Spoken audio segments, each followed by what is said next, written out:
All right, well, hello and welcome everyone to Kenny Bear's Arms. I couldn't pass this one up. You all heard the latest bump stock stuff, and the Star Tribune had this opinion article that I just had to share this with you guys. If you haven't seen it before, it's pretty funny stuff. They got some. These guys can't get over how incorrect they are about what's going on. Bump stocks. A favor, please, Mr. Trump. You've banned such a weapon enhancement before. One word from you now, and it could be, or would be illegal again. A bump stock is displayed. those were the words from Samuel Alito in his concurring opinion on the Supreme Court's ruling this month, invalidating the U.S. Bureau of Alcohol, Tobacco, Firearms, Explosives rule banning so-called bump stocks. These are devices that effectively can convert a semi-automatic rifle into a machine gun. See, that's how they use those words like that. Effectively convert. No, that's not how it works. It is, of course, illegal for citizens to own machine guns. Well, Mr. Star Tribune writer, you got that wrong too. You can very well own machine guns legally. It's just the price of like a brand new Kia or something like that for like some models of machine guns. And there's obviously tax stamps and other paperwork you have to fill out to go along with that, but you absolutely can. I just love that, like, the second paragraph right away, wrong information. But the federal law outlawing those weapons of war on our streets wasn't precise enough in its wording to apply to bump stocks. The high court said in a 6-3 vote, the court ruled federal regulators overreached when they cited that law as authority to ban the mechanisms allowing those so inclined to possess machine guns in all but name. Okay, they are not machine guns even in name. They don't work the same way as machine guns are defined. So that's also wrong right there. But the main thing, and he does kind of point it out here, but kind of glosses right over it, is the court ruled federal regulators overreached when they cited that law as authority. Why?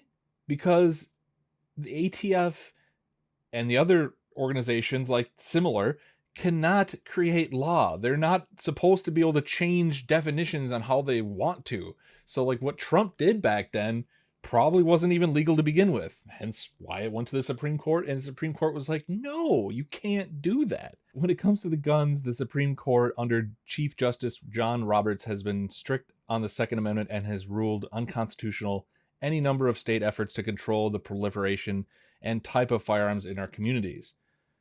Well, I don't think a bump stock is technically a firearm by that definition either, but many parts of this country, and certainly the city of Chicago is one of them, face a crisis of gun violence caused in no small part by lax rules, loopholes, and uneven enforcement of laws on the books. Well, yeah, there's actually a lot of that happens in there because they do have a lot of uneven enforcement of laws on the books in Chicago. They do a lot of the same stuff here in Minnesota. The whole catch and release kind of thing where they're like, well, just don't do it again. You killed a guy, but maybe kill him less the next time. I don't know what they're doing, but that is definitely part of it. But lax rules and loopholes, come on.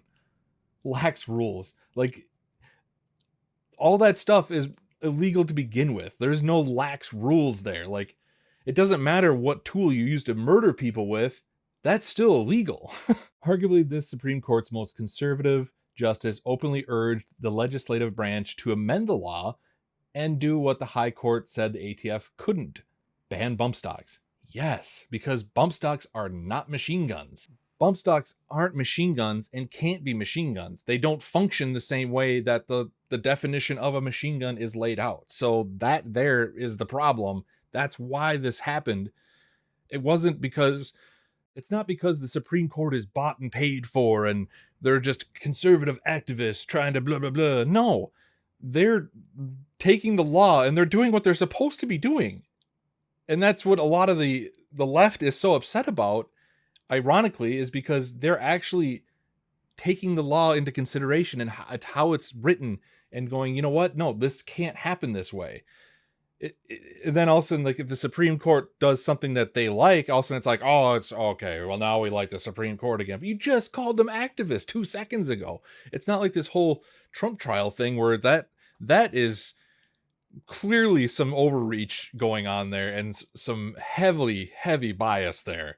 Because I think if what Trump did was that bad, that illegal, I don't even know if anyone actually knows what he's really guilty of, but I think there'd be a lot more people that'd be going to jail for that stuff, especially a different president that had some under the desk action. But if you want to read this article because this dude gets so much stuff wrong and it's so freaking funny to read this, and just do yourself a favor. I mean, obviously I don't want to be like, hey, go give Star Tribune some money, because if they got people like this writing for them, man, they don't deserve that type of money. Like, I don't care that it's an opinion article. You're quoting like facts and stuff in your article, but you're getting them wrong.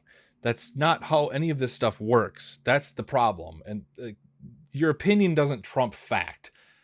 So that's why I thought this article was so funny. Just they like to tiptoe and word things just to no, sorry dude, that's not how this works. It's a pretty funny article. I'll leave it in the description below. I probably ranted on too much for you guys anyway, but boy howdy was that fun. That's a hilarious read. Whoever that author is, man, I would love to hear more of your silly opinions.